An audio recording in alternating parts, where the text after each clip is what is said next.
दोस्तों, एक सवाल हमेशा उठता है कि पता नहीं क्यों आप किसी भी विषय पर बात कीजिएगा तो आपके जहन में भी ये बात निकलेगी, पता नहीं क्यों। खाने को दाल रोटी होती थी, लेकिन फिर भी किसी को खून की कमी नहीं होती थी, पता नहीं क्यों। स्कूल में अध्यापक खूब कान खींचते थे, डंडों से पिटाई होती थी, लेकिन कोई बच्चा डिप्रेशन के कारण आत्महत्या नहीं करता था, पता नहीं क्यों।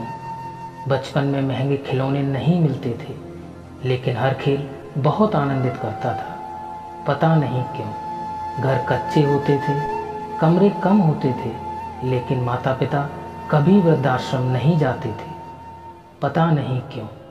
घर में गाय की, कुत्ते की, अतिथि की, मेहमानों की रोटियां बनती थीं, फिर भी घर का बजट संतुलित रहता था।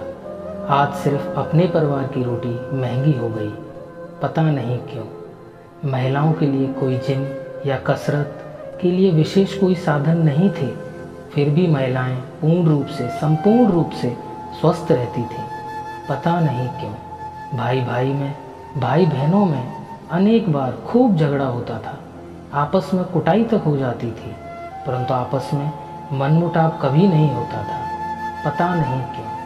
परिवार बहुत बड़े होते थे, पड़ोसियों के बच्चे भी दिन भर खेलते थे, फिर भी घरों में ही शादियां होती थी, पता नहीं क्यों। माता पिता थोड़ी सी बात पर थप्पड़ मार देते थे, लेकिन उनका मान सम्मान कभी कम नहीं होता था, पता नहीं। ऐसे अनेक क्यों के सवाल दिल में उठ रहे हैं। आप सभी तक इस क्यों को पहुंचाने की कोशिश कीजिए, शायद फिर से पहले जैसा सौहार्दपूर्ण वातावरण, आपसी प्रेम, एकता का माहौल बने। 1 और 1 11 होते हैं।